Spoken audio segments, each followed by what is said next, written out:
ಉಪಪಾಂಡವರ ತಪ್ಪು ಏನಿತ್ತು? ಎಲ್ಲಿಯೂ ಅವರು ದುಷ್ಟರು ಕ್ರೂರಿಗಳು ಎಂದು ಕಂಡುಬರುವುದಿಲ್ಲ. ಅಂಥವರ ಕೊಲೆ ಮಾಡುವಂಥದ್ದು ಮತ್ತು ಅದಕ್ಕೆ ಕೃಷ್ಣನ ಮೌನ ಸಮ್ಮತಿ ಇತ್ತು ಅಂದರೆ ಇದಕ್ಕೆ ಏನು ಅರ್ಥ? ಅಶ್ವತ್ಥಾಮನ ಮನಸ್ಸಿನಲ್ಲಿ ಒಂದು ಕೆಡುಕು ಹುಟ್ಟಿದೆ ಅನ್ನೋದು ಗೊತ್ತಾಯಿತು. ಕೃಷ್ಣ ಬಂದು ಮಾಡಿದ್ದೇನೋ ಅವನು ಪಾಂಡವರನ್ನು ದೂರ ಕರ್ಕೊಂಡು ಹೋದ. ಆದರೆ ಅವನಿಗೆ ಅಲ್ಲೇನು ಅನಿಸಿದೆ ಅಂತ ಅಂದರೆ ಎಲ್ಲೋ ನಿರ್ಧಾರ ಆಗಿದೆ ಅಂತಂದರೆ ನಮಗೇನು ವಿ ಆರ್ ಜಸ್ಟ್ ಬೊಂಬೆ ಮಾಡ್ತಾ ಇದ್ದೀವಿ, ಆ್ಯಕ್ಟ್ ಮಾಡ್ತಾ ಇದ್ದೀವಿ. ಎರಡನೇದು ಅಲ್ಲೇ ನಿರ್ಧಾರ ಆಗಿಲ್ಲ, ಇದೇನು ಆಗ್ತಾ ಇದೆ ಒಂದು ಘಟನೆ ಅಷ್ಟೇ, ಅಂದರೆ ಒಂದು ರ್ಯಾಂಡಮ್ ಆಗ್ತಾ ಇದೆ ಅಂದರೂ ಕೂಡ ಅದಕ್ಕೆ ಮೀನಿಂಗೂ ಇಲ್ಲ, ಅದರಲ್ಲಿ ನ್ಯಾಯ ಅನ್ಯಾಯಗಳ ಒಂದು ಪರಿಕಲ್ಪನೆಯೂ ಇಲ್ಲ, ಧರ್ಮ ಅಂತ ಇಲ್ಲ, ಏನೂ ಇಲ್ಲ. ಈ ಕರ್ಮ ಸಿದ್ಧಾಂತದ ಮಜಾ ಎಲ್ಲಿದೆ ಅಂತ ಅಂದರೆ ಮೊದಲು ನಿರ್ಣಯ ಆಗಿರುತ್ತೆ, ಮೊದಲು ಏನೋ ಒಂದು ನಡೆದಿರುತ್ತೆ, ಅದಕ್ಕೆ ಸರಿಯಾಗಿ ಹೀಗಾಗಬೇಕು ಅಂತ ಆಗಿರುತ್ತೆ, ಆದರೆ ಅದು ಹಾಗೆ ಆಗಬೇಕು ಅಂತ ಇಲ್ಲ. ಈಗ ಅರ್ಜುನ ಯಾಕೆ ಹುಟ್ಟು ಬಂದಿದ್ದಾನೆ ಅಂತ ಅಂದರೆ ಮನುಷ್ಯ ರೂಪಿ ರಾಕ್ಷಸರನ್ನು ಕೊಲ್ಲೋದಕ್ಕೆ. ಮತ್ತು ಕರ್ಣ ಯಾಕೆ ಹುಟ್ಟು ಬಂದಿದ್ದಾನೆ? ಸೂರ್ಯನ ಅಂಶವಾಗಿ ಹುಟ್ಟು ಬಂದಿದ್ದಾನಲ್ವಾ, ಅವನು ಯಾಕೆ ಹುಟ್ಟು ಬಂದಿರಬೇಕು? ಈಗ ನನಗೆ ಮತ್ತು ನಿಮಗೆ ಇನ್ನು ಎಕ್ಸಾಂಪಲ್ ಕೊಡೋದಂದರೆ ಸರ್, ನಾವು ಮಹಾಭಾರತ ಮಾಡ್ತಾ ಇದ್ದೀವಿ, ಇದು ಏನು ಕರ್ಮ ಸರ್ ನಮ್ಮದು? ಇಲ್ಲಿ ನೀನು ನಿನ್ನಷ್ಟಕ್ಕೆ ಬ್ಯಾಟ್ ಬೀಸು, ಅದು ನಿನ್ನ ಹಣೆ ಮೇಲೆ ಇಲ್ಲ. ಸಿಕ್ಸರಿಗಾರು ಹೋಗ್ಬೋದು, ಔಟ್ ಆದರೂ ಹೋಗ್ಬೋದು ಅಂತ ಕರ್ಮ ಸಿದ್ಧಾಂತ ತಗೊಂಡಿದ್ದಾರೆ. ನಾನು ಅದನ್ನು ತಪ್ಪಾಗಿ ಅರ್ಥ ಮಾಡ್ಕೊಂಡಿದ್ದಾರೆ ಅಂತಂದಿದ್ದು ಅದಕ್ಕೆ ಅಂತ ಏನು ನಿನ್ನ ಕೈಲಿಲ್ಲ. ಬ್ಯಾಟ್ ಬೀಸೋದು ಮಾತ್ರ ನಿನ್ನ ಕೈಲಿ. ಅದಕ್ಕೆ ಬಾಲ್ ಬಂದು ಅದಕ್ಕೆ ತಾಗಿದ್ರೆ ಹೋಗುತ್ತೆ, ತಾಗದಿದ್ರೂ ಹೋಗುತ್ತೆ. ತುಂಬ ಕರ್ಮ ಸಿದ್ಧಾಂತ ಹಣೆ ಮೇಲೆ ಬರ್ದಂಗೆ ಆಗತ್ತೆ ಅಂತ ಹೋಗಿದಾರಲ್ಲ, ಅವ್ರುಗಳು ಹಿಂಗೆ ಆಟ ಆಡಿದ್ದಾರೆ.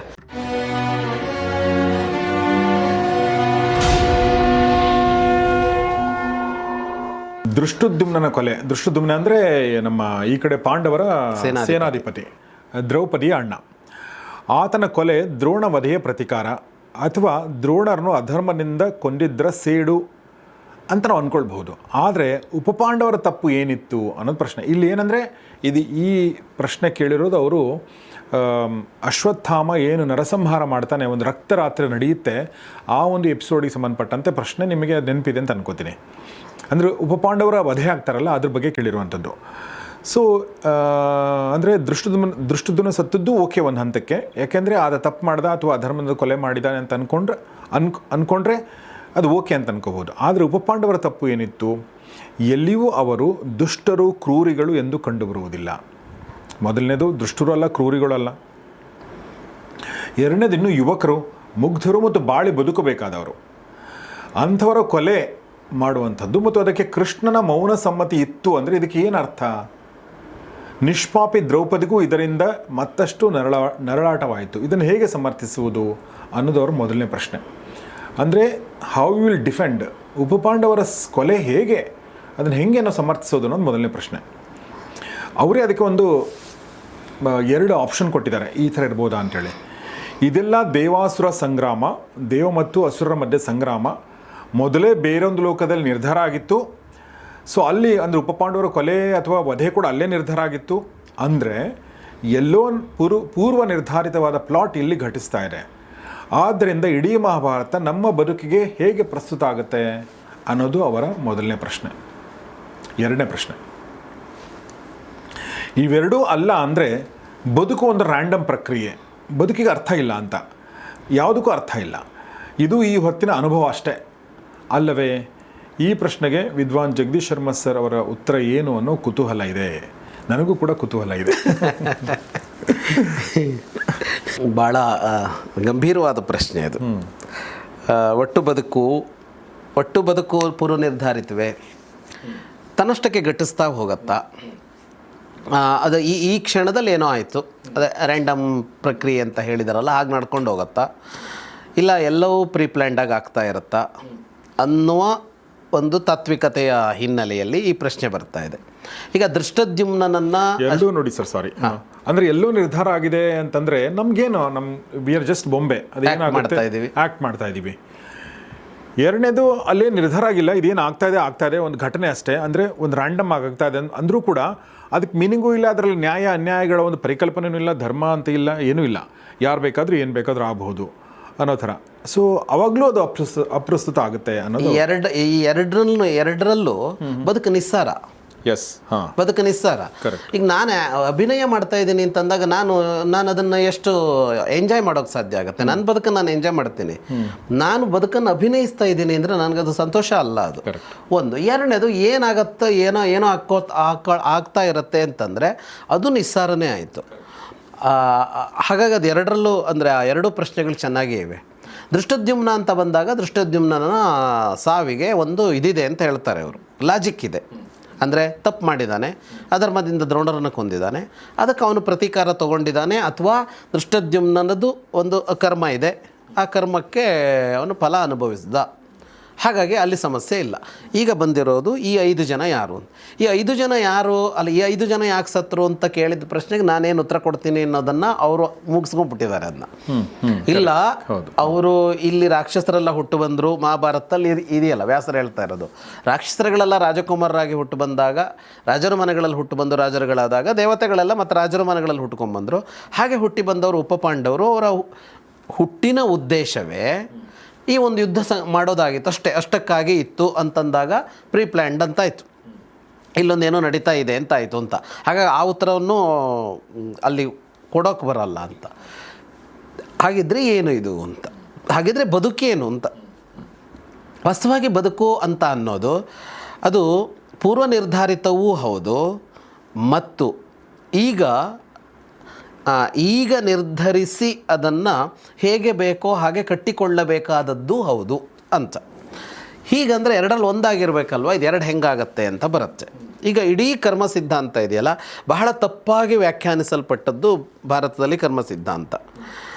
ಅಂದರೆ ಒಂದಿಷ್ಟು ಅಂಶಗಳನ್ನು ಒಪ್ಪಿಕೊಂಡಿದ್ದಾರೆ, ಇದರಿಂದ ಚೆನ್ನಾಗಿ ಹೋಗ್ತಾ ಇದೆ. ಆದರೆ ತಪ್ಪು ವ್ಯಾಖ್ಯಾನಗಳೆಲ್ಲಾಗಿವೆ ಅಂದರೆ, ಎಲ್ಲವೂ ಪೂರ್ವಕರ್ಮದಿಂದಲೇ ನಿರ್ಧಾರಿತ, ಹಿಂದೇನೋ ಒಂದಾಗಿದೆ, ಅದಕ್ಕಾಗಿ ಈಗೇನೋ ಒಂದು ಆಗ್ತಾ ಇದೆ.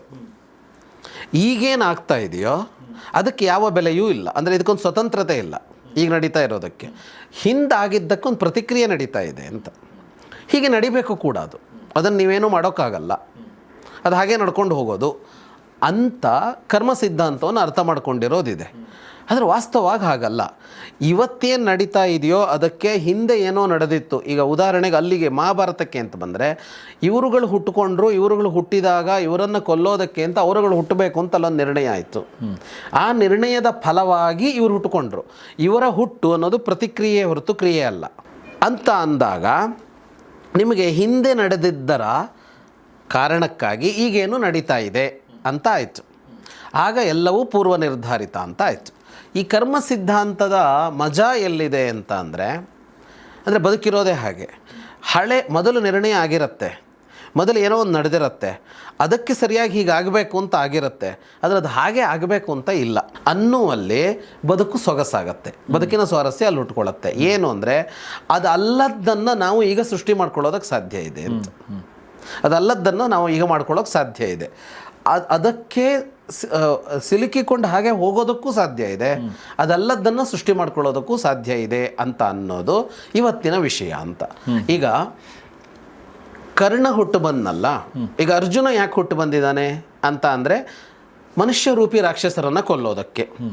ಮತ್ತು ಕರ್ಣ ಯಾಕೆ ಹುಟ್ಟು ಬಂದಿದ್ದಾನೆ? ಸೂರ್ಯನ ಅಂಶವಾಗಿ ಹುಟ್ಟು ಬಂದಿದ್ದಾನಲ್ವಾ, ಅವನು ಯಾಕೆ ಹುಟ್ಟು ಬಂದಿರಬೇಕು? ಅವನು ಮನುಷ್ಯ ರೂಪಿಯಾದ ರಾಕ್ಷಸರ ಕೊಲ್ಲೋಕೆ ಬರಬೇಕು. ಆದರೆ ಅವನೆಲ್ಲಿ ನಿಂತ್ಕೊಂಡಿದ್ದ? ಅವನು ಯಾರನ್ನು ಕೊಲ್ತಾ ಇದ್ದ? ಎಲ್ಲ ಸೇರಿ ನೀವು ಕೊಂದು ಅಭಿಮನ್ಯು ಯಾರು? ದೇವತೆಯ ರಾಕ್ಷಸನ, ಚಂದ್ರನ ಮಗ ಅವನು ಅಭಿಮನ್ಯು. ಅಂದರೆ ಹಿಂದೆ ಅವನು ದೇವತೆ. ಅವನನ್ನು ಕೊಂದವರು ಯಾರು ಅಂತ ಅಂದರೆ ಒಬ್ಬ ಕರ್ಣ, ಒಬ್ಬ ದ್ರೋಣ, ಇವರೆಲ್ಲ ದೇವತೆಗಳೇನೆ. ದುಶ್ಯಾಸನ, ಹಾಂ, ದುಶ್ಯಾಸನ ರಾಕ್ಷಸರ ಇದಕ್ಕೆ ಸೇರ್ಕೊಳ್ತಾ ಅಂತ ಅಂದ್ಕೊಳ್ಳೋಣ. ಇವರಿಬ್ಬರಂತೂ ದೇವತೆಗಳೇ, ಈ ಅಂಶದವರೇ ಬಂದ್ಕೊಂಡ್ರು. ಹಾಗಿದ್ರೆ ಇಲ್ಲೇನೊಂದು ಬದಲಾವಣೆ ಆಯ್ತಲ್ಲ, ಪೂರ್ವ ನಿಶ್ಚಿತವಲ್ಲದೊಂದು ಘಟಿಸಿದೆ ಇಲ್ಲಿಗ. ಅಂದರೆ ಪ್ರೀ ಪ್ಲ್ಯಾನ್ ಏನಿತ್ತೋ ಅದು ವರ್ಕ್ ಆಗಿಲ್ಲ ಇಲ್ಲಿ. ಯಾಕೆ? ಇವರಿಬ್ಬರು ಬೇರೆ ಸ್ಟ್ಯಾಂಡ್ ತೊಗೊಂಡಿದ್ದಾರೆ. ದ್ರೋಣರು ಕರ್ಣ ಇಬ್ಬರು ಬೇರೆ ಸ್ಟ್ಯಾಂಡ್ ತೊಗೊಂಡಿದ್ದಾರೆ. ಹೀಗೆ ಹಿಂದೆ ಹೀಗಾಗಬೇಕು ಅಂತ ಆಗಿದ್ದನ್ನು ವ್ಯಕ್ತಿ ತನ್ನ ಬದುಕಿನಲ್ಲಿ ಬದಲಾಯಿಸಿಕೊಳ್ಳಬಲ್ಲ. ಅದು ಸಕಾರಾತ್ಮಕವಾಗಿಯೂ ಬದಲಿಸಿಕೊಳ್ಳಬಹುದು, ನಕಾರಾತ್ಮಕವಾಗಿಯೂ ಬದಲಿಸಿಕೊಳ್ಳಬಹುದು. ಓಕೆ, ಅಂದರೆ ನಿಮ್ಮ ಪ್ರಕಾರ ಇವರು ಸರಿ, ಈಗ ಕರ್ಣ ಮತ್ತು ದ್ರೋಣರಿಬ್ಬರು ಸರಿಯಾದ ಮಾಡಬೇಕಾಗಿತ್ತು ಅಂದರೆ ಏನು ಮಾಡಬೇಕಾಗಿತ್ತು? ಅವರು ಈ ಕಡೆ ಇರಬೇಕಾಗಿತ್ತು. ಹಾಂ, ಈ ಕಡೆ ಇರಬೇಕಾಗಿತ್ತು. ಇದೇ ಕತೆ ರಾಮಾಯಣಕ್ಕೂ ಬರುತ್ತೆ. ಈಗ ವಾಲಿ ವಾಲಿ ಸುಗ್ರೀವ ಇಬ್ಬರು ಹುಟ್ಟಿದ್ರು. ಸುಗ್ರೀವ ಸೂರ್ಯನ ಮಗ, ಅಲ್ಲಿ ವಾಲಿ ಇಂದ್ರನ ಮಗ. ಇಲ್ಲಿ ಇಲ್ಲದೆ ಹಿಂದೆ ಮುಂದೆ ಅರ್ಜುನ ಇಂದ್ರನ ಮಗ, ಕರ್ಣ ಸೂರ್ಯನ ಮಗ. ಅಲ್ಲಿ ಸೂರ್ಯನ ಮಗ ಸರಿ ಇದ್ದ ರಾಮಾಯಣದಲ್ಲಿ, ಇಂದ್ರನ ಮಗ ಆಚೆ ಸೇರ್ಕೊಂಬಿಟ್ಟ ವಾಲಿ. ಇಲ್ಲದು ಉಲ್ಟಾ ಆಗಿದೆ ಇಲ್ಲಿ. ಈಗ ಅಲ್ಲೂ ಕೂಡ ವಾಲಿ ಯಾರ ಜೊತೆ ನಿಲ್ಲಬೇಕಾಗಿತ್ತು ಅಂತ ಅಂದರೆ ಅವನು ರಾಮನ ಜೊತೆ ನಿಲ್ಲಬೇಕಾಗಿತ್ತು.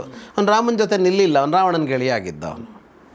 ಇಲ್ಲೀಗ ಇವರು ಎಲ್ಲಿರಬೇಕಿತ್ತೋ ಏನು ಮಾಡಬೇಕಿತ್ತೋ ಅದನ್ನು ಮಾಡಲಿಲ್ಲ ಅನ್ನೋದು ಗೊತ್ತಾಗತ್ತೆ. ಇದೆಯಲ್ಲ, ಇದು ಹಿಂದೆ ಎಲ್ಲವೂ ನಿರ್ಧಾರಿತ ಅಲ್ಲ ಅನ್ನೋದನ್ನು ಹೇಳುತ್ತೆ. ಹಾಗಾದರೆ ಹಿಂದೊಂದು ನಿರ್ಧಾರ ಆಗಿರೋಲ್ವ ಅಂದರೆ ಹಿಂದೊಂದು ನಿರ್ಧಾರ ಆಗಿರುತ್ತೆ. ಹಿಂದೆ ನಿರ್ಧಾರ ಅಂದ್ರೇನು? ಕರ್ಮ ಅನ್ನೋದು ಒಂದನ್ನು ನಿರ್ಧಾರ ಮಾಡುತ್ತೆ. ಈ ಕರ್ಮ ಇದರ ಪ್ರತಿಕ್ರಿಯೆಗಳು ಈಗಾಗಲೇಬೇಕು ಅಂತ ಒಂದು ನಿರ್ಧಾರ ಆಗತ್ತೆ ಅದು. ಆದರೆ ಹಾಗಾಗದಂತೆ ಬದಲಿಸೋದಕ್ಕೆ ಬರುತ್ತೆ. ಹಾಗಾಗಿಯೇ ಬದುಕು ಏಕಕಾಲದಲ್ಲಿ, ಸಮಕಾಲದಲ್ಲಿ ಪೂರ್ವ ನಿರ್ಧಾರಿತವೂ ಮತ್ತು ನಾವು ನಮಗೆ ಬೇಕಾದಂತೆ ಬದಲಿಸಿಕೊಳ್ಳಬಹುದಾದದ್ದು ಆಗಿದೆ ಅನ್ನೋದೇ ಕರ್ಮ ಸಿದ್ಧಾಂತ. ಓಕೆ, ಈಗ ನನಗೆ ಮತ್ತು ನಿಮಗೆ ಇದು ಎಕ್ಸಾಂಪಲ್ ಕೊಡೋದಾದರೆ ಸರ್, ನಾವು ಮಹಾಭಾರತ ಮಾಡ್ತಾ ಇದ್ದೀವಿ. ಇದು ಏನು ಕರ್ಮ ಸರ್ ನಮ್ಮದು? ಅಂದರೆ ಸಾರಿ, ಮತ್ತೆ ಬೇಜಾರು, ಕರ್ಮ ಅನ್ನೋದು ಒಳ್ಳೆ ಅರ್ಥ. ಕರ್ಮ ಅನ್ನೋದು ಒಳ್ಳೆ ಅರ್ಥ. ಅಂದರೆ ನಾನು ಹೇಳ್ತಾ ಇರೋದು, ನಾನು ಜ್ಞಾನಿ ಅಲ್ಲ, ಪಂಡಿತ ಅಲ್ಲ, ಆದರೆ ಮಹಾಭಾರತ ಹೋಗಿದ್ದು ಆಸ್ಥೆ ಇದೆ, ಅದೇ ನನ್ನ ಕರ್ಮನ, ಅದರಿಂದ ನಾನು ಇದು ಮಾಡೋಕ್ಕಾಯ್ತಾ? ಇಲ್ಲ, ಇದು ಈಗ ನಾವೇನು ಮಾಡ್ತಾ ಇದ್ದೀವಿ ಅಂತ ಅಂದರೆ ಇದರ ಮೂಲಕ ನಾವು ಇನ್ಯಾರಿಗೋ ಒಂದಿಷ್ಟು ಸಂತೋಷ ಕೊಡ್ತಾ ಇದ್ದೀವಿ, ಅರಿವು ಕೊಡ್ತಾ ಇದ್ದೀವಿ, ಎರಡು ಕೆಲಸ ಮಾಡ್ತಾ ಇದ್ದೀವಿ. ಈಗ ಎರಡು ಥರದವ್ರು ಇದನ್ನು ನೋಡ್ತಾ ಇದ್ದಾರೆ, ಅಥವಾ ನೋಡೋರೆಲ್ಲರಿಗೂ ಇದು ಎರಡು ಆಗುತ್ತೆ. ಏನು? ಒಂದು ಅರಿವು ಡೆವಲಪ್ ಆಗ್ತಾ ಇದೆ, ಅವರಿಗೆ ಅರಿವು ಹೆಚ್ಚಾಗ್ತಾ ಇದೆ. ಇನ್ನೊಂದು ಖುಷಿ ಆಗ್ತಾ ಇದೆ, ಅವ್ರು ಖುಷಿಪಟ್ಟು ನೋಡ್ತಾ ಇದ್ದಾರೆ. ಈ ಎರಡೂ ಇದೆಯಲ್ಲ, ನಮಗೆ ಇದು ಒಳಿತು ತಂದು ಕೊಡುತ್ತೆ. ಅಂದರೆ ನಮಗಿದು ಪುಣ್ಯ ತಂದು ಕೊಡ್ತಾ ಇದೆ. ಇದು ಪುಣ್ಯ ತಂದು ಕೊಡುವ ಕೆಲಸ ಯಾಕೆ ಆಗ್ತಾ ಇದೆ ಅಂದರೆ ಯಾವುದೋ ಪುಣ್ಯದ ಪರಿಣಾಮವಾಗಿ ನಾವು ಇಲ್ಲಿ ಬಂದು ಕೂತಿದ್ದೀವಿ. ಯಾವ ಪುಣ್ಯ ಆಗಿರುತ್ತೆ ಅಂದರೆ ಮಾತಿಗೆ ಸಂಬಂಧಪಟ್ಟಂತೆ ಯಾವುದೋ ಒಳ್ಳೆ ಕೆಲಸ ಮಾಡಿದ್ದೀವಿ ಅಂತ ಅರ್ಥ. ಹಾಗಾಗಿ ನಾವು ಮಾತಿನ ಮೂಲಕ ಒಳ್ಳೆ ಕೆಲಸ ಮಾಡೋದಕ್ಕೆ ಹೊರಟಿದ್ದೀವಿ.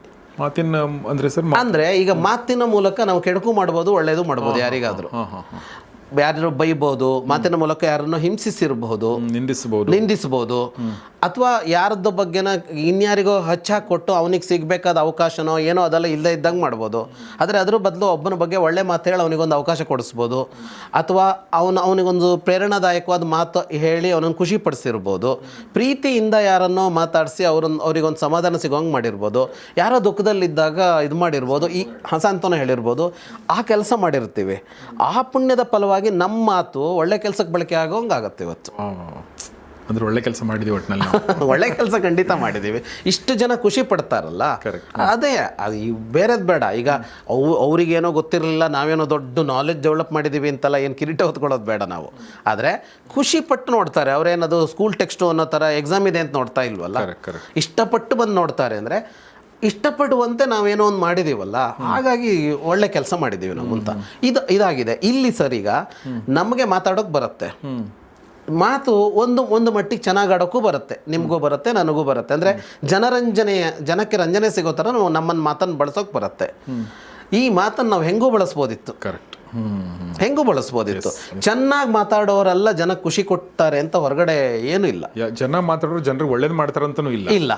ನೀವು ನೋಡಿ ಸರ್, ತುಂಬ ಜನ ತುಂಬ ಲಾಜಿಕ್ಕಾಗಿ ಮಾತಾಡ್ತಾರೆ, ತುಂಬ ಚೆನ್ನಾಗಿರುತ್ತೆ ಅವರು ಭಾಷಣಾದಿಗಳನ್ನು ಮಾಡ್ತಾ ಇರ್ಬೋದು, ಪಾಡ್ಕಾಸ್ಟು ಮಾಡ್ತಾ ಇರ್ಬೋದು. ಜನಕ್ಕೆ ಒಳ್ಳೇದಾಗ್ತಾ ಇಲ್ಲ, ಅವ್ರು ಇನ್ನೇನೋ ಹಾಳು ಮಾಡೋ ಮಾತುಗಳನ್ನೇ ಆಡ್ತಾ ಇರ್ತಾರೆ.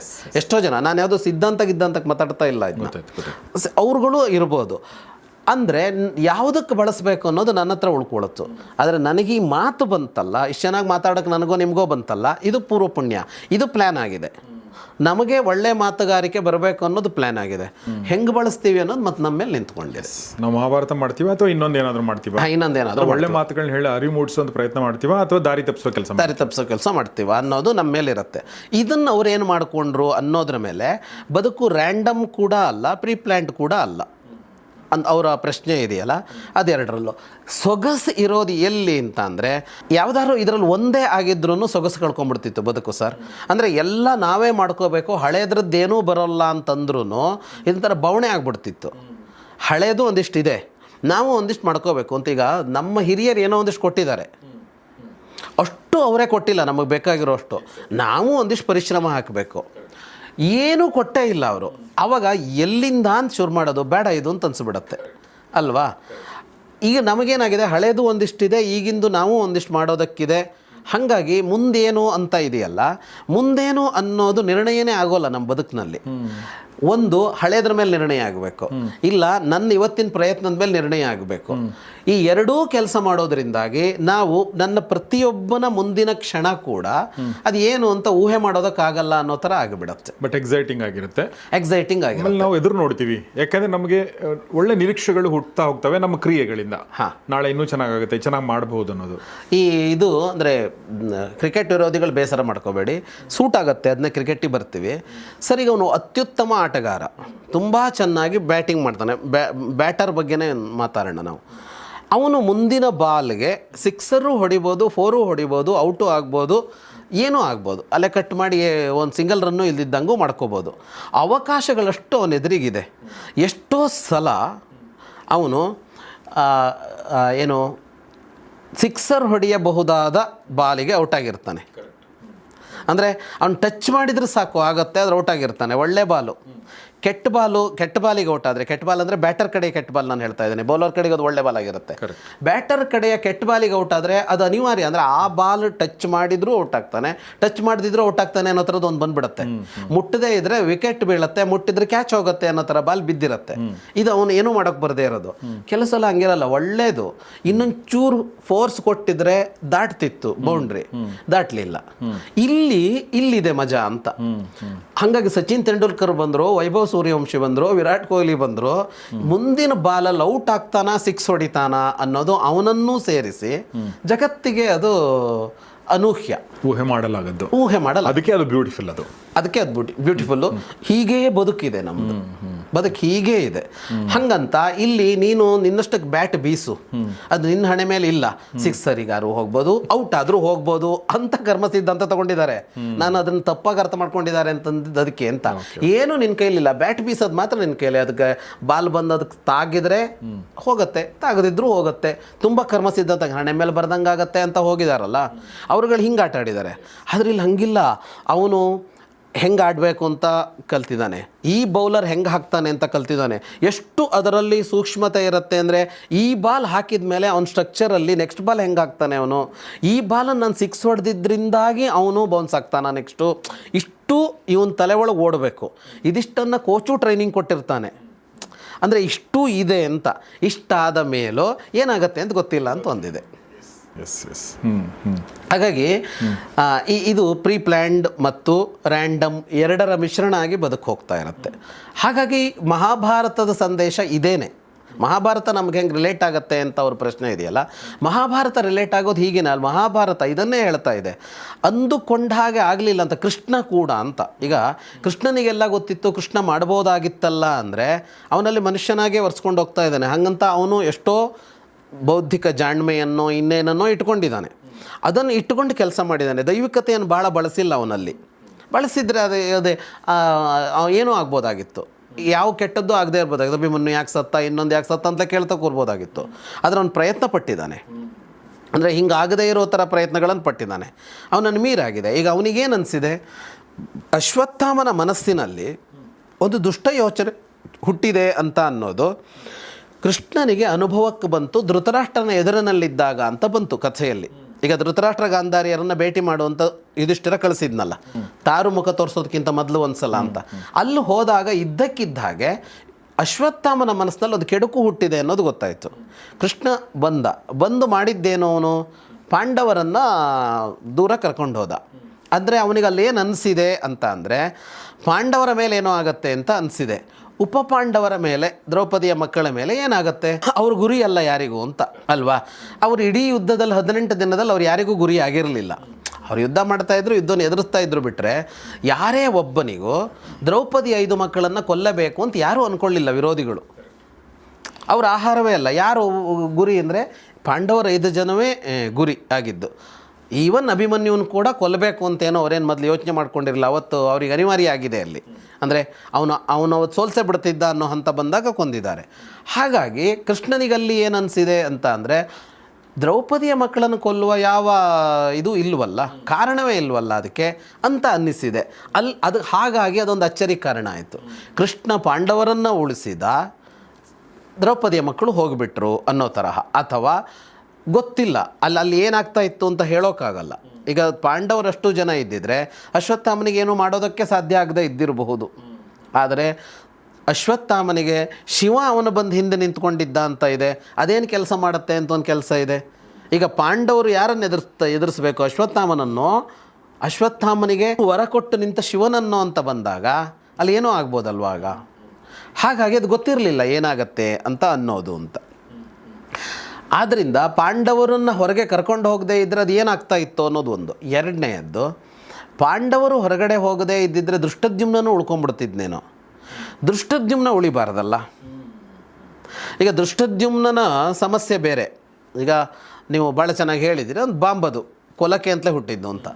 ಈಗ ದೃಷ್ಟದ್ಯುಮ್ನ ದ್ರೋಣರನ್ನು ಕೊಲ್ಲೇಬೇಕು, ಅವನ ಹುಟ್ಟುವ ಸಂಕಲ್ಪದಲ್ಲೇ ಅದಿದೆ. ನೋಡ್ತಾ ನೋಡ್ತಾ ದ್ರೋಣರು ಅವರೇ ಅವ್ರ ಬದುಕನ್ನು ಮುಕ್ತಾಯ ಮಾಡ್ಕೋತಾ ಇದ್ದಾರೆ. ಆ ಹೊತ್ತಲ್ಲಿ ಅವರು ಯೋಗದ ಇದರಲ್ಲಿ ನಿಂತ್ಕೊಂಡಿದ್ದಾರೆ, ಕೂತ್ಕೊಂಡಿದ್ದಾರೆ ಯೋಗ ಮಾರ್ಗದಲ್ಲಿ. ಅಂದರೆ ಅವರೀಗ ಅವರು ಪ್ರಾಣತ್ಯಾಗ ಮಾಡ್ತಾರೆ.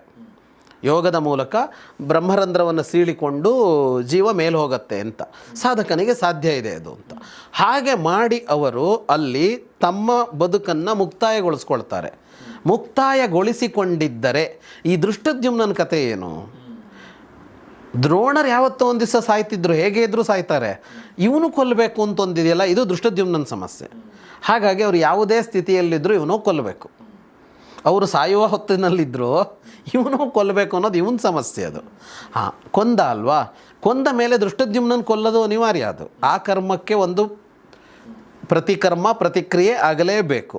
ಮತ್ತು ಅಶ್ವತ್ಥಾಮನಿಗೆ ಕೂಡ ಅದು ಪ್ರತಿಜ್ಞೆ ಇದೆ, ಅವನವನನ್ನು ಕೊಲ್ಲಬೇಕು ಅಂತಲೂ ಇದೆ. ಅದು ಅಶ್ವತ್ಥಾಮನ ಕರ್ಮ, ಇದು ದೃಷ್ಟದ್ಯುಮ್ನನ ಕರ್ಮ, ಅದು ಅಶ್ವತ್ಥಾಮನ ಕರ್ಮ. ಇಬ್ಬರು ಕರ್ಮ ನಿರ್ಣಯ ಮಾಡಿದ್ಯಾರು ಅಂದರೆ ಅಪ್ಪಂದರು. ವಾಸ್ತವವಾಗಿ ದೃಪದ ಮತ್ತು ದ್ರೋಣರ ಕರ್ಮ ಅದು. ಇವರಿಬ್ಬರಿಗೆ ಅದು ಬಂದು ಕೂತ್ಕೊಂಡಿದೆ, ಇವರಿಬ್ಬರು ಅದನ್ನು ಮಾಡಬೇಕು. ಈಗ ಪಾಂಡವರೇ ಬಂದು ನಿಂತಿದ್ರೆ ದೃಷ್ಟದ್ಯುಮ್ನ ಉಳ್ಕೊಳ್ತಿದ್ದ. ಪಾಂಡವರೇ ಬಂದು ನಿಂತ್ಕೊಂಡಿದ್ರೆ ದೃಷ್ಟದ್ಯುಮ್ನ ರಕ್ಷಣೆ ಮಾಡ್ತಿದ್ರೇನೋ ಅವರು, ಮಾಡ್ತಿದ್ರೇನೋ ಅಂತ ಅಸಂಭವನೀಯತೆ ಅಲ್ವಾ ಅದು. ಹಾಗಾಗಿ ಇದೆಲ್ಲ ನೋಡಿದಾಗ ಇಲ್ಲಿ ಇನ್ನೇನೇನೋ ಆಟಗಳು ನಡೆಯುತ್ತೆ ಅಂತಲೇ ಹೇಳಬೇಕು ಅಂತ. ಹಾಗಾಗಿ ಪ್ರತಿ ವ್ಯಕ್ತಿಯು ತನ್ನ ಬದುಕನ್ನು ತಾನೇ ಬರ್ಕೊಳ್ತಾನೆ. ಮೊದಲು ಬರೆದಿದ್ದನ್ನು ಅಳಿಸಿ ಈಗ ಬರೆಯೋಕೆ ಅವನಿಗೆ ಅವಕಾಶ ಇದೆ. ಅದು ಕರ್ಮಸಿದ್ಧ ಅಂತ. ನೀನೇ ನಿನ್ನ ಬದುಕು ಬರ್ಕೊಂಬಂದಿದೆಯಾ ಹೀಗಿರಬೇಕು ಅಂತ, ಪ್ಲ್ಯಾನ್ ಚೇಂಜ್ ಮಾಡ್ಕೋಬೋದು ನೀನು. ಏನಾಗುತ್ತೆ, ಈಗ ಬಸ್ಸಲ್ಲಿ ಹೋಗ್ತಾ ಇದ್ರೆ ಇಷ್ಟೇ ಸರ್, ಬಸ್ಸಲ್ಲಿ ಹೋಗ್ತಾ ಇದ್ದೀವಿ, ಕಾರಲ್ಲಿ ಹೋಗ್ತಾ ಇದ್ದೀವಿ ಅಂತ ಅನ್ಕೊಳ್ಳೋಣ. ದಾರಿ ನಡುವೆ ನಮ್ಮ ಡೈರೆಕ್ಷನ್ ಚೇಂಜ್ ಮಾಡ್ಬೋದು, ನಮ್ಮ ನಿರ್ಣಯನೇ ಬದಲಾಯಿಸ್ಬೋದು. ನಾನು ಈ ಊರಿಗೆ ಹೋಗಲ್ಲ, ವಾಪಸ್ ಹೋಗ್ತೀನಿ ಊರಿಗೆ ಅಂತ ಹೊರಟು ಬಿಡ್ಬೋದು. ವಿಮಾನ ಹತ್ತಿದವನಿಗೆ ಅವಕಾಶ ಇರೋಲ್ಲ. ಹೌದು. ಅಂದರೆ ಅಲ್ಲಿಗೆ ಹೋದ ಮೇಲೆ ವಾಪಸ್ ಬರಬೇಕು, ಬಿಟ್ಟರೆ ಆಕಾಶದ ಮಧ್ಯೆ ಇಳಿತೀನಿ ಅನ್ನೋಕ್ಕಾಗೋಲ್ಲ. ನಮ್ಮ ಬದುಕು ವಿಮಾನಯಾನ ಅಲ್ಲ, ನಮ್ಮ ಬದುಕು ಬಸ್ಸಲ್ಲಿ ಹೊರಟಿದ್ದೀವಿ ನಾವು. ಈವನ್ ಟ್ರೈನಲ್ಲೂ ಅಲ್ಲ, ಟ್ರೈನಲ್ಲೂ ಸುಲಭ ಅಲ್ಲ. ಬಸ್ಸು ಬಿಟ್ಬಿಡೋಣ, ಕಾರ್ ಡ್ರೈವಿಂಗ್ ಮಾಡ್ಕೊಂಡು ಹೊರಟಿದ್ದೀವಿ, ನಮ್ಮದೇ ಕಾರು, ನಾವೇ ಡ್ರೈವಿಂಗ್ ಸೀಟಲ್ಲಿ ಇದ್ದೀವಿ, ನಾವೇ ಎಲ್ಲಿಗೆ ಬೇಕಾದ್ರೂ ತಿರುಗಿಸ್ಬೋದು, ಏನು ಬೇಕಿದ್ರೂ ಮಾಡ್ಬೋದು. ಇದು ನಮ್ಮ ಬದುಕು ಅಂತ. ಹಾಗಂತ ನಾವು ಮೊದಲು ಪ್ಲ್ಯಾನ್ ಮಾಡಿಕೊಂಡೇ ಹೊರಟಿದ್ದೀವಿ, ಇಂಥ ಕಡೆಗೆ ಹೋಗಬೇಕು, ಅಲ್ಲಿ ಇಂಥ ಕೆಲಸನೇ ಮಾಡಬೇಕು ಅಂತ. ಯಾವುದೇ ಹೊತ್ತಿನಲ್ಲೂ ಬದಲಿಸಬಲ್ಲೆವು ನಾವು. ಅದು ಸಕಾರಾತ್ಮಕವಾಗಿ ಬದಲಿಸ್ಕೊಳ್ಬೋದು, ನಕಾರಾತ್ಮಕವಾಗಿ ಬದಲಿಸ್ಕೊಳ್ಬೋದು. ಇದು ಬದುಕು. ಹಳೆಯದ್ದು ಇದೆ ಯೋಜನೆ, ಹೊಸದಾಗಿಯೂ ನಾವು ಏನು ಯೋಜನೆಯನ್ನು ಹಾಕ್ಕೊಳ್ಬೋದು ಅಂತ. ಹಾಗಾಗಿ ಬದುಕು ಸಾರಭೂತವಾಗುತ್ತೆ. ದೃಷ್ಟದ್ಯುಮ್ನ ಒಂದು ವೇಳೆ ನಾನು ದ್ರೋಣರನ್ನ ಕೊಲ್ಲಲ್ಲ ಅಂತ ನಿರ್ಧಾರ ಮಾಡಬಹುದಾಗಿತ್ತಾ, ಮಾಡಿದ್ರೆ ಏನಾಗ್ತಿತ್ತು? ದೃಷ್ಟದ್ಯುಮ್ನ ಮಾಡಬಹುದಾಗಿತ್ತು. ಅಲ್ಲಿ ದೃಷ್ಟದ್ಯುಮ್ನ ಹಾಗೆ ಮಾಡಿದ್ದರೆ ಅವನಲ್ಲಿ ಇನ್ನೊಂದು ದೋಷ ಹುಟ್ಕೊಳ್ತಾ ಇತ್ತು ಅಂತ ಅಷ್ಟೇ. ಅಂದರೆ ಆ ಒಂದು ಸಂಕಲ್ಪ, ದೃಪದನ ಸಂಕಲ್ಪ ಇತ್ತಲ್ಲ, ಅದು ವಿಫಲ ಆಗ್ತಾ ಇತ್ತು. ವಿಫಲಗೊಳಿಸಬಹುದಾಗಿತ್ತು, ಗೊಳಿಸಬಾರದು ಅಂತ ಏನೂ ಇಲ್ಲ, ವಿಫಲಗೊಳಿಸಬಹುದಾಗಿತ್ತು. ಇವನು ಅದನ್ನು ಬುದ್ಧಿಪೂರ್ವಕ ಯೋಚನೆ ಮಾಡಿ ಹಿಂಗಾಗೋದಕ್ಕೆ ಬಿಡಲ್ಲ ನಾನು ಅಂತ ಅಂದುಕೊಂಡು ಮಾಡಬಹುದಾಗಿತ್ತು. ಯಾಕೆ ಅಂದರೆ ಎಲ್ಲರೂ ತಡೆದಿದ್ದಾರೆ ಅದನ್ನು. ಅರ್ಜುನ, ಕೃಷ್ಣ ಆದಿಗಳೆಲ್ಲರೂ ಹಾಗೆ ಹೋಗಿ ಕೊಲ್ಲಬೇಡ ಅಂತ ತಡೆದಿದ್ದಾರಲ್ಲ, ಅದರ ಅರ್ಥ ಅವನು ಕೊಲ್ಲದೆ ಉಳಿಬಹುದಾಗಿತ್ತು. ಅದನ್ನು ಅಶ್ವತ್ಥಾಮನೂ ಮಾಡ್ಬೋದಾಗಿತ್ತು, ಅದನ್ನು ಅಶ್ವತ್ಥಾಮನೂ ಮಾಡ್ಬೋದಾಗಿತ್ತು. ಅಲ್ಲಿಂದ ಶುರುವಿಂದ ದೃಪದನೂ ಮಾಡ್ಬೋದಾಗಿತ್ತು. ದ್ರೋಣರು ಸಿಟ್ಟು ಮಾಡ್ಕೊಂಡು, ಈಗ ಒಂದ್ಸಲ ಏನೋ ಅಂದ, ಸಿಟ್ಟು ಮಾಡ್ಕೊಂಡು ಹೊಡ್ಕೊಡ್ಲೆ, ಇಲ್ಲ ಬಾರಯ್ಯ, ಗೆಳೆಯರಲ್ವ ಅವರು, ಏನು ಬೇಜಾರು ಮಾಡ್ಕೋಬೇಡ ಅಂತ ಒಂದು ಸರಿ ಮಾಡ್ಬೋದಾಗಿತ್ತು. ದ್ರೋಣರು ಅದನ್ನು ಬಿಟ್ಟಾಕ್ಬೋದಾಗಿತ್ತು. ಅದಕ್ಕಿಂತ ದೊಡ್ಡ ಸಿಕ್ಕಿತ್ತಿಲ್ಲ. ಈಗ ಅವನ ಹತ್ರ ಭಾಳ ಬಡತನ ಇತ್ತು ಅಂತ ಹೋಗಿದ್ರು. ಈಗ ಹಸ್ತಿನಾಪುರದಲ್ಲಿ ಬರೀ ಅವರಿಗೆ ಸಿಕ್ಕಿದ್ದಲ್ಲ, ಎಷ್ಟು ದೊಡ್ಡ ಗುರುಸ್ಥಾನ ಎಲ್ಲ ಸಿಕ್ಕಿತ್ತಲ್ವ, ಅದು ಜುಜುಬಿ ಆಗೋಯ್ತು ಈಗ. ಯಾಕೆ ಅಂದರೆ ಚಕ್ರವರ್ತಿ ಮನೆತನದಲ್ಲಿ ಸ್ಥಾನ ಸಿಕ್ಕಿದೆ ಈಗ. ಅದು ಯಾವುದು ಇದೀಗ ಅದು ಭಾಳ ಚಿಕ್ಕದಾಯಿತು ಅದು ಅಂತ ಅವರು ಅದನ್ನು ಬದಲಾಯಿಸ್ಕೊಳ್ಳೋಕೆ ಹೋಗಲಿಲ್ಲ, ಅದನ್ನು ಹಾಗೆ ಮುಂದುವರಿಸಿದ್ರು. ದ್ರುಪದನೂ ಮತ್ತೆ ಮುಂದುವರಿಸಿ. ಈಗ ದ್ರುಪದನ ಮೇಲೆ ಅವ್ರು ದಾಳಿ ಮಾಡದೇ ಇರ್ಬೋದಾಗಿತ್ತು. ಈಗ ಅರ್ಜುನನ ಕಳಿಸಿ ಅವ್ನು ಹಿಡ್ಕೊಂಬರೋದು ಎಲ್ಲ ಮಾಡದೇ ಇರ್ಬೋದಾಗಿತ್ತು. ಅವನು ಮತ್ತೆ ಮಾಡದೆ ಇದನ್ನು ಅಶ್ವತ್ಥಾಮನವರೆಗೂ ಈ ಸಾಧ್ಯತೆಗಳು ಬೇಕಷ್ಟಿದ್ವು. ಆದರೆ ಅವ್ರು ಯಾರೂ ಅದನ್ನು ಮಾಡಿಕೊಂಡಿಲ್ಲ. ಹಾಗಾಗಿ ಅದೇನಾಯಿತು, ದುರಂತಗಳ ಸರಮಾಲೆ ಆಗ್ತಾ ಹೋಯಿತು. ದ್ರೋಣ ದೃಪದರ ನಡುವೆ ಹುಟ್ಟಿಕೊಂಡ ಒಂದು ಸಣ್ಣ ಮಾತುಕತೆ, ನಾನು ನಿನ್ನ ಗೆಳೆಯ ಅಂತ ದ್ರೋಣರಂದರು. ಬಡವನಿಗೂ ಶ್ರೀಮಂತನಿಗೂ ಗೆಳೆತನ ಇರೋಲ್ಲ ಅಂದ ಅವನು. ಇಷ್ಟರ ಮೇಲೆ ಹುಟ್ಟುಕೊಂಡಿದ್ದು ಇಬ್ಬರೂ ಅದನ್ನು ಬೆಳೆಸ್ತಾ ಹೋಗಿದ್ದರಿಂದ, ಯಾರು ಫುಲ್ ಸ್ಟಾಪ್ ಹಾಕದೇ ಇರೋದರಿಂದ ದುರಂತಗಳ ಸರಮಾಲೆ ಆಗ್ತಾ ಹೋಯಿತು. ಇಲ್ಲೇ ಇದೆ ಪಾಠ ಅಂತ. ನೀ ಎಲ್ಲೋ ಒಂದು ಕಡೆ ಫುಲ್ ಸ್ಟಾಪ್ ಹಾಕು ಮರೆಯ, ಯಾಕೆ ಬೆಳೆದಿದ್ದನ್ನು ಬೆಳೆಸ್ತೀಯ? ಅದು ಬ್ಯಾಗೇಜ್ ಅದನ್ನ ಯಾಕೆ ಹೊತ್ಕೊಂಡು ಹೋಗ್ತಾ ಇದೆಯಾ? ಯಾರದ್ದು ಮೇಲೋ ಸಿಟ್ಟು, ಯಾರ ಮೇಲೋ ದ್ವೇಷ, ಅದನ್ನು ಸಾಧಿಸ್ತೀನಿ ಅಂತ ಅನ್ನೋದು. ಅದಕ್ಕಾಗಿ ನನ್ನ ಬದುಕಿನ ಶ್ರಮ, ನನ್ನ ಸಾಮರ್ಥ್ಯ ಅದನ್ನೆಲ್ಲ ಪಣ ಇಡ್ತೀನಿ ಅಂತ ಅನ್ನೋದಿದೆಯಲ್ಲ, ಹೊರಲಾರದ ಭಾರ ಅದು. ಅದನ್ನು ಯಾಕೆ ಹೊತ್ಕೊಳ್ತಾ ಇದೆಯಾ? ಎಲ್ಲೋ ಇಳಿಸಿ ಬಿಸಾಡು ಹೋಗು ಅಂತಂದರೆ ಅದಕ್ಕೆ ಅವರು ಯೋಚಿಸಲಿಲ್ಲ, ಅದು ಹಾಗೆ ಮಾಡಲಿಲ್ಲ ಅದನ್ನು. ಈಗ ನಾವು ರಾಮ ಕೈಕೇಯಿಯನ್ನು ದ್ವೇಷಿಸ್ತಾ ಇರ್ಬೋದಾಗಿತ್ತಲ್ವ? ಇಲ್ವಲ್ಲ, ಬಿಟ್ಟೇ ಬಿಟ್ಟ. ಅದು ಯಾವತ್ತೋ ಬಿಟ್ಟ, ಎಲ್ಲರೂ ಬಿಟ್ಬಿಟ್ರು ಅದನ್ನ. ದಶರಥನೂ ಸತ್ತೋಗಿದ್ದ. ರಾಮ ಬಂದಮೇಲೆ ಎಷ್ಟೋ ಕಾಲ ಕೈಕೇಯಿ ಬದುಕಿದ್ದಾಳೆ, ಅಲ್ಲಿ ಅವ್ರ ಜೊತೆಗಲ್ಲೇ ಬದುಕಿದ್ದಾಳೆ. ಓಕೆ. 1000 ವರ್ಷ ಬದುಕಿದ್ದಾಳೆ. ರಾಮಾಯಣದ ಪ್ರಕಾರ ಈ 1000 ವರ್ಷಗಳ ಪಟ್ಟಿ ಕೊಡ್ತಾರಲ್ಲ, 1000 ವರ್ಷ ಅವರೆಲ್ಲ ಬದುಕಿದ್ದಾರೆ. ಕೌಸಲ್ಯ, ಕೈಕೇಯಿ, ಸುಮಿತ್ರೆ ಎಲ್ಲರೂ ಬದುಕಿದ್ದಾರೆ. ಎಲ್ಲ ಜೊತೆಗೆ ಬದುಕಿದ್ದಾರೆ. ಆ ಹಳೆಯ ಪ್ರಸಕ್ತಿಯೇ ಇಲ್ಲ, ಯಾರಿಗೂ ಅದು ನೆನಪೇ ಇಲ್ಲ ಅನ್ನೋ ಥರ ಬದುಕಿಬಿಟ್ಟಿದ್ದಾರೆ. ಹಿಂಗೆ ಮಾಡೋದು ಅವಕಾಶ ಇರ್ತಿತ್ತಲ್ಲ, ಮಾಡಿದ್ದೀರಾ ನೀವು ಅಂದರೆ ಮಾಡಲಿಲ್ಲ ಅಂತ. ಅಲ್ಲಿ ಕಿಷ್ಕಿಂಧೆಯಲ್ಲಿ ಬಂದಾಗ ಈಗ ವಾಲಿಯನ್ನು ರಾಮ ಕೊಂದಿದ್ದಾನೆ ಕಣ್ಣೆದುರಿಗೆ. ವಾಲಿಯ ಮಗ ಅಂಗದ ಸೀತೆ ದೊರಕಿಸಿಕೊಡೋದಕ್ಕೆ ರಾವಣನ ಯುದ್ಧದಲ್ಲಿ ಮುಖ್ಯ ಸ್ಥಾನದಲ್ಲಿ ನಿಂತಿದ್ದಾನೆ ರಾಮನ ಪರವಾಗಿ. ದ್ವೇಷ ಬೆಳೆಸ್ಕೊಂಡು ಹೋಗ್ಬೋದಾಗಿತ್ತು. ಅವನು ಯುವರಾಜ ಆಗ್ಬಿಟ್ಟ. ಸುಗ್ರೀವ ರಾಜ ಆದ, ಇವನು ಅಂಗದ ವಾಲಿಯ ಮಗ ಯುವರಾಜ ಆದ. ಅವ್ರು ಯಾರೂ ದ್ವೇಷ ಬೆಳೆಸಲೇ ಇಲ್ಲ. ಬೆಳೆಸ್ತೀರಾ ಬೆಳೆಸಲ್ವಾ, ಬರೀ ದ್ವೇಷಕ್ಕೆ ಅಂತ ಹೇಳ್ತಾ ಇಲ್ಲ ನಾನು. ನಾವು ಬದುಕಿನಲ್ಲಿ ಏನನ್ನು ಮುಂದುವರ್ಸ್ಕೊಂಡು ಹೋಗ್ತೀವಿ ಅನ್ನೋದು ನಮ್ಮ ಮೇಲಿರುತ್ತೆ. ಅದರ ಮೇಲೆ ಬದುಕು ನಿರ್ಣಯ ಆಗುತ್ತೆ. ಮೊದಲೇನೋ ನಡೆದಿರುತ್ತೆ, ಅದರ ಪ್ರಕಾರ ದ್ವೇಷನೇ ಮುಂದುವರಿಬೇಕು. ಮುಂದುವರ್ಸಲ್ಲ ನಾನು ನಿರ್ಣಯಿಸೋದಕ್ಕೆ ಅವಕಾಶ ಇದೆ, ಮುಂದುವರಿಸ್ತೀನಿ ಇನ್ನು ನಿರ್ಣಯ ಮಾಡೋದಕ್ಕೂ ಅವಕಾಶ ಇದೆ. ಇಡೀ ಪ್ರಕರಣದಲ್ಲಿ ಅದೇ ಕಾಣಿಸು. ನಾನು ಒಂದು ಇನ್ಸಿಡೆಂಟ್ ಹೇಳ್ತೀನಿ ಸರ್. ನನ್ನ ಕಣ್ಣೆದ್ರ ಕಡೆ ನಡೆದಿರುವಂಥ ಒಂದು ಹಳ್ಳಿ ಊರು, ಒಂದು ಮನೆತನ, ಅದು ದೊಡ್ಡ ಮನೆತನ. ಅದರಲ್ಲಿ ಒಬ್ಬರು ಹಿರಿಯರು, ಓಕೆ, ಸ್ವಲ್ಪ ಕೋಪಿಷ್ಠರು ಅವರು. ಅವ್ರ ಮಕ್ಕಳು ಸುಮಾರು ಜನ ಇದ್ದಾರೆ. ಒಂದೇನೋ ಜಗಳ ಆಗತ್ತೆ ಹಳ್ಳಿ ಊರಲ್ಲಿ. ಇವ್ರು ಹಿರಿಯರು ಅವ್ರ ಮಕ್ಕಳಿಗೆ ಹೇಳ್ತಾ ಇರೋದನ್ನ ಕೇಳಿದ್ದೀನಿ, ಯಾಕೆ ಸುಮ್ಮನೆ ಕೂತ್ಕೊಂಡಿದ್ದೀರಾ, ಕೊಡ್ಲಿ ತೊಗೊಂಡು ಹೊಡೀರಿ ಅವ್ರಿಗೆ, ಯಾಕೆ ನೀವು ಕೂತ್ಕೊಂಡಿದ್ದೀರಾ ಅಂಥೇಳಿ. ಈ ಗಂಡು ಮಕ್ಕಳೆಲ್ಲ ಸುಮ್ಮನೆ ಕೂತ್ಕೊಂಡಿದ್ರು.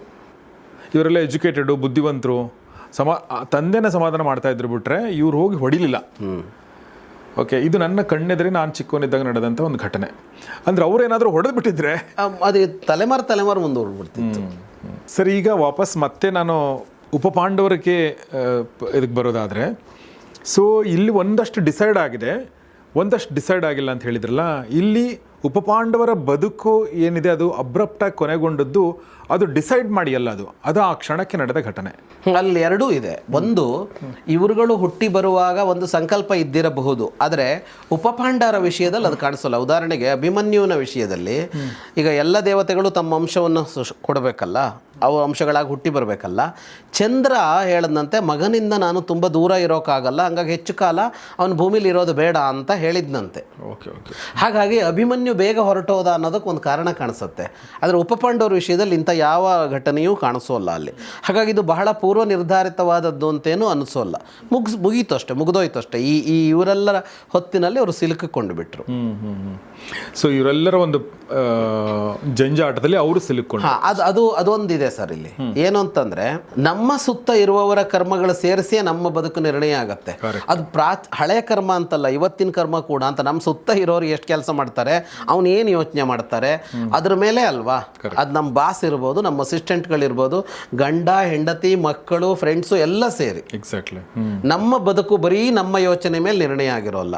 ಇವ್ರಿಗೆ ಏನಾಗಿತ್ತು ಅಂದ್ರೆ, ದೃಷ್ಟದ್ಯುಮ್ನ ವರ್ಸಸ್ ಅಶ್ವತ್ಥಾಮ ಇವರಲ್ಲಿದ್ದಾರೆ, ಏನ್ ಮಾಡೋದಕ್ಕಾಗತ್ತೆ. ಮತ್ತೆ ಇವನು ಕೊಂದಿರೋದು, ದೃಷ್ಟದ್ಯುಮ್ನನ್ನು ಕೊಂದಿದ್ದಾನೆ, ಶಿಖಂಡಿ ಕೊಂದಿದ್ದಾನೆ, ಹುಡುಕಿ ಯಾರನ್ನು ಕೊಂದಿದ್ದಾನೆ, ಅವರ ಸೋದರ ಮಾವಂದಿರ ಮಕ್ಕಳು, ಅವರನ್ನು ಕೊಲ್ತಾ ಇದ್ದಾನೆ ಅಶ್ವತ್ಥಾಮ. ಈಗ ಅವ್ರು ಸುಮ್ಮನೆ ಕೂತ್ಕೊಳ್ಳೋದು ಹೇಗೆ? ಮತ್ತೆ ಇವರಿಗಾಗಿ ಯುದ್ಧಕ್ಕೆ ಬಂದವರು ಅವರು. ಕರೆಕ್ಟ್. ಸೊ ಇವರು ಯುದ್ಧಕ್ಕೆ ಹೋಗ್ಲೇಬೇಕು ಇವರು. ಓಕೆ, ಕೆಲವೊಂದು ಸಲ ಕ್ರಾಸ್ ಫೈರಿಂಗಲ್ಲಿ ಸಿಕ್ಕಾಕೋತೀವಿ. ಕೆಲವೊಂದು ಸಲ ಏನಂತಂದರೆ ರಾಂಗ್ ಟೈಮ್ ಮತ್ತು ರಾಂಗ್ ಪ್ಲೇಸಲ್ಲಿ ಇರ್ತೀವಿ ಮತ್ತು ನಾವು ಅದಕ್ಕೆ ಪ್ರತಿಕ್ರಿಯೆ ಕೊಡಲೇಬೇಕಾಗುತ್ತೆ. ಮತ್ತು ಆ ಪ್ರತಿಕ್ರಿಯೆ ಕೊಟ್ಟಾಗ ಇನ್ನೊಂದು ಪ್ರತಿಕ್ರಿಯೆ ಬರುತ್ತೆ, ಅವಾಗ ಏನಾಗುತ್ತೆ ಅನ್ನೋದು ಗೊತ್ತಾಗಲ್ಲ. ಇಲ್ಲಿ ಇನ್ನೊಂದು ಪ್ರಶ್ನೆ ಅವ್ರದ್ದು ಉಳ್ಕೊಳ್ಳುತ್ತೆ, ದ್ರೌಪದಿಗೆ ಏನು ಅಂತ. ನಿಷ್ಪಾಪಿ ದ್ರೌಪದಿಗೆ ಏನು, ಅವಳದ್ದೇನು ತಪ್ಪಿದೆ ಬದುಕಿನಲ್ಲಿ ಅಂತ ಕೇಳಿದ್ರೆ ಖಂಡಿತವಾಗಿಯೂ ಇಲ್ಲ. ಈ ಪ್ರಶ್ನೆ ರಾಮಾಯಣದ ಮೇಲೂ ಇದೆ. ಬೇರೆದೆಲ್ಲ ಸರಿ, ಸೀತೆ ಏನು ತಪ್ಪು ಮಾಡಿದ್ಲು? ಈಗ ರಾವಣನ ಸಂಹಾರ ಆಗಬೇಕಾಗಿತ್ತು, ಅದಕ್ಕಾಗಿ ಸೀತಾಪಹರಣ ಆಯಿತು, ಎಲ್ಲ ಸರಿ. ಆಮೇಲೂ ರಾಮನ ಜೊತೆಗೆ ಬದುಕಲಿಲ್ಲ, ಎಲ್ಲ ಆಯ್ತಲ್ಲ. ಸೀತೆ ಯಾಕೆ ಅನುಭವಿಸಿದ್ಲು? ಹಾಗೇನೆ ಇಲ್ಲಿ ದ್ರೌಪದಿ ಯಾಕೆ ಅನುಭವಿಸಿದ್ಲು ಅಂತ ಅಂದರೆ, ಇದು ಎರಡಕ್ಕೆ ಬಹಳ ಸುಲಭವಾದ ಉತ್ತರ ಸಿಗೋಲ್ಲ. ಯಾಕೆಂದರೆ ಅವರಿಬ್ಬರ ಕರ್ಮ ಇಲ್ಲ, ಅವರಿಬ್ಬರಲ್ಲಿ ಪೂರ್ವಕರ್ಮ ಇಲ್ಲ. ಪೂರ್ವಕರ್ಮ ಇಲ್ಲ ಮತ್ತು ಪೂರ್ವಕರ್ಮ ಗೊತ್ತಿಲ್ವಾ ನಮಗೆ? ಇಲ್ಲ, ಪೂರ್ವಕರ್ಮ ಇಲ್ಲ ಅವರಿಬ್ಬರಲ್ಲೂ, ಪೂರ್ವಕರ್ಮ ಇಲ್ಲ. ಅವಳು ಲಕ್ಷ್ಮಿ ಸೀತೆ ಅಂದರೆ, ಇವರಿಬ್ಬರಿಗೂ ಪೂರ್ವಕರ್ಮ ಕಾಣಿಸೋಲ್ಲ ಅಲ್ಲಿ. ಹಾಗಿದ್ದಾಗಳು ಯಾಕೆ ಅಂತ ಅಂದರೆ, ಅಲ್ಲಿ ದೈವತಂತ್ರ, ಅದು ದೇವತಂತ್ರ ಅಂತಲೇ ಹೇಳಬೇಕಾಗತ್ತೆ. ಇಷ್ಟು ಇವರಿಗಾಗದೇ ಇದ್ದರೆ ಈ ಕಡೆ ಬೆಂಕಿ ಹತ್ತು ಉರಿಯೋಲ್ಲ ಅನ್ನೋದು ಹಣೆ ಬರಹ ಅಷ್ಟೇ. ಆಗ ಅದಷ್ಟು ಆಗಲೇಬೇಕು ಅಂತ. ಬೆಂಕಿ ಬರಬೇಕು ಅಂದರೆ ಯಾವುದೋ ಒಂದು ಉರಿದೋಗಬೇಕು, ಯಾವುದೋ ಒಂದು ಬೂದಿ ಆಗಬೇಕು. ಇದು ವಾಸ್ತವ. ಸರಿ ತಪ್ಪು ಅನ್ನೋದೆಲ್ಲ ಆಮೇಲೆ. ಒಂದು ಜೀವಂತವಾಗಿರುವ ಮರ ಸತ್ತು ಅದು ಸುಟ್ಟು ಹೋಗದೆ ನಮಗೆ ಬೆಂಕಿ ಸಿಗೋಲ್ಲ. ಹೌದಲ್ವಾ? ಈಗಲೂ ಇದು ಒಂದು ಅದರದ್ದು ಆ ಥರದ್ದು ಎಷ್ಟಿದೆ ಅಂತ. ಯಾವುದರ ಒಂದರ ಬೀಜ ಅದು ಭೂಮಿಗೆ ಬಿದ್ದರೆ ಅದು ಮತ್ತೆ ಗಿಡವಾಗಿ ಹುಟ್ಕೊಳ್ಳುತ್ತೆ. ಅದನ್ನೇ ಅಕ್ಕಿ, ಗೋಧಿ, ರಾಗಿ, ದವಸ, ಧಾನ್ಯ ಅಂತ ನಾವು ತಿಂತಾ ಇದ್ದೀವಿ. ಅಂದರೆ ಅದು ಹುಟ್ಟಬಹುದಾದ ಎಲ್ಲ ಸಾಮರ್ಥ್ಯ ನಾಶ ಮಾಡಿ ಮುಕ್ತಾಯ ಮಾಡ್ತಾ ಇದ್ದೀವಿ. ಇಷ್ಟು ಪ್ರಮಾಣದ ಹಿಂಸೆ, ಕ್ರೌರ್ಯ ಅನ್ನೋದು ಅನಿವಾರ್ಯ ಇದೆ ಬದುಕಿನಲ್ಲಿ. ನಾವು ಬದುಕ್ತಾ ಇದೀವಿ ಅನ್ನೋದೇ ಒಂದು ಹಿಂಸೆ ಆ್ಯಕ್ಚುಲಿ. ಹೌದು. ಅಂದರೆ ಏನೋ ಒಂದು ಹಿಂಸೆ ಮಾಡಿ ನಾವು ಇವತ್ತು ಬಂದು ಇಲ್ಲಿ ಊಟ ಮಾಡ್ಕೊಂಡು ಕೂತ್ಕೊಂಡಿದ್ದೀವಿ. ಹೌದು ಅಲ್ವಾ? ಇನ್ನು ನಾನ್ ವೆಜಿಟೇರಿಯನ್ ಹೌದು, ಅಲ್ಲಂತೂ ಇದ್ದೇ. ವೆಜಿಟೇರಿಯನ್ನಲ್ಲೂ ಅದು ಇಲ್ಲ ಅಂತ ಹೇಳೋಕ್ಕಾಗಲ್ಲ. ಅಂದರೆ ಇಷ್ಟಿದೆಯಲ್ಲ, ಅದು ಬೀಜ ಹುಡ್ತಿತ್ತಲ್ಲ, ಎಕ್ಸಾಕ್ಟ್ಲಿ, ಅದಕ್ಕೆ ಜೀವ ಇಲ್ದಿದ್ದಂಗೆ ಮಾಡಿದೆಯಲ್ಲ ಅಂದರೆ ಹೌದು ಅಂತ ಆಗುತ್ತೆ.